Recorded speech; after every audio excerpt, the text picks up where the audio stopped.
AVAIYA has changed my life. AVAIYA has made me the woman I am today. AVAIYA is my home. AVAIYA is personal freedom. AVAIYA is the reason my life continuously improves. Let everyone in your life know about AVAIYA. Everyone needs to know about this amazing company. Thank you, AVAIYA, for appearing in my inbox. What ALLEN Ande Anderson have created at AVAIYA is what the world needs. Our fellow teacher, Reed Davis, is with us today to talk about trauma and metabolic chaos and what it does to the body. Reed is a board-certified holistic health practitioner and certified nutritional therapist. He is an expert in functional lab testing and holistic lifestyle medicine. He is the founder of Functional Diagnostic Nutrition, and he also served as the health director at a wellness center in Southern California for over 10 years. With over 10,000 clients, he is known as one of the most experienced clinicians in the world. He serves on the advisory board of the American Natural Wellness Coaches Board and the American Association of Natural Wellness Coaches. So welcome to AVAIYA, Reed. Thank you so much. It's a real pleasure to be here today. Yeah, I'm so glad to have you. And you have quite the history and track record of helping people through many different challenges in life. I'm curious, how did you get started in what you do?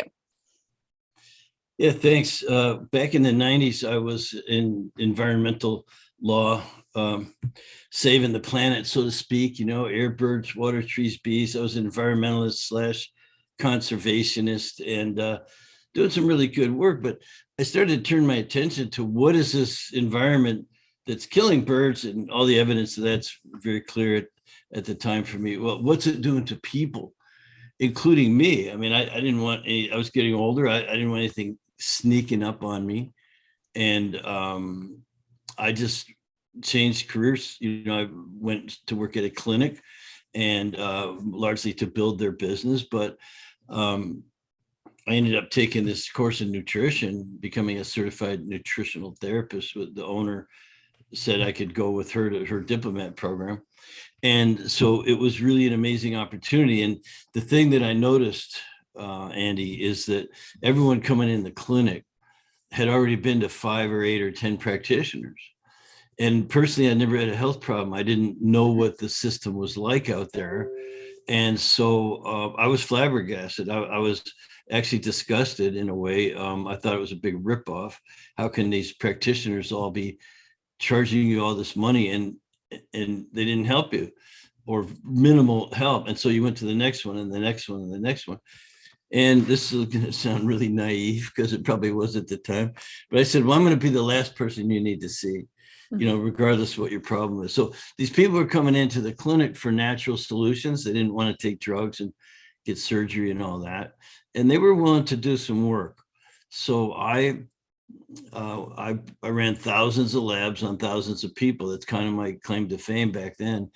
And I had really good mentors, but I made my own observations about who got better and who didn't. So that was the foundation, just really being a hard worker, doing things no one thought could be done. And it all kind of came together one day when someone made me teach a weekend class, and I just never went back to practice. I just started teaching from then on. I figured I could help a lot more people by teaching others than just the number I could help by myself in the office. Right. Yeah, absolutely. Awesome. Well, thank you for sharing your journey into how you got to do what you do today. So I know part of the title of your talk today is metabolic chaos. Very intriguing. So what is that? It's a condition or state that exists when there's so many upstream causal factors going on that it's very hard to singly measure. What's the root cause? People always say, what's the root cause? Or I'll find the root cause. You know what? Most of it, you're not going to find the exact root cause, but you can get close enough if you get enough data on a person, close enough to have an effect upon it. And so again, I ran thousands and thousands of labs on thousands of people. That was what I did. I was obsessed with that and getting as much information as possible. And when I started seeing that, well, it would be no surprise to you if I said, if you work close to the underlying cause, you'll get better better, like it's smart to work at the underlying cause. But what's not so intuitive is people with the exact same set of symptoms, whether it's chronic fatigue or fibromyalgia back then, irritable bowel, you name it, just foggy thinking and whatever, had completely different causal factors upstream. And those causal factors were all crashing into each other, having an effect upon each other. And so I started dealing with that constellation of data, because you can run tests. There's no one test, but you can run labs, get a collection of this data. And then, and this is the real trick, it's apply general principles of healing, diet, rest, exercise, stress reduction, supplementation, thing, to that person. And so these things start to clean themselves up. It's really quite a remarkable phenomena. But all those causal factors, some of them very far removed from where the symptoms are down here, and all of them, again, having an effect upon each other.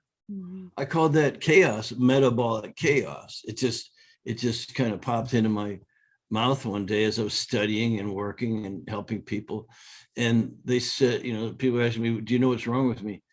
Metabolic chaos, because I didn't want to diagnose one thing. Right. And that's the difference between what we do and what most practitioners, a vast majority of practitioners, they single things out to work on. They get really good at it. But then when the other causal factors pop up, oh, well, that's not my wheelhouse. You got to go over here, go over there, whatever it is. And that's true in conventional and in alternative or functional medicine. So we just learned to deal with all those causal factors at once. And that's sort of the remarkable thing. Gotcha. Awesome. Thank you. Great explanation of that. And it's very interesting. And I love it because it's a very holistic kind of approach to how dynamic we are as individuals and all of the different things, whether it's childhood trauma or environmental toxins or any number of things that are maybe part of that web of like the ultimate cause of health issues. I'm curious too, like what is emotional chaos, right? We just talked about metabolic chaos in your experience. How is it different from emotional chaos? Well, sure. The body, it's very connected. They're very similar. I look at the body as an accumulation of everything you've ever put into it.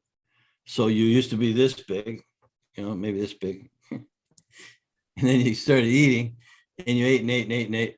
And now you grew and you became this collection of food and, water and other things. But so your body is just a collection of the things you've eaten, along with the environment. There's obviously toxins and, other environmental factors.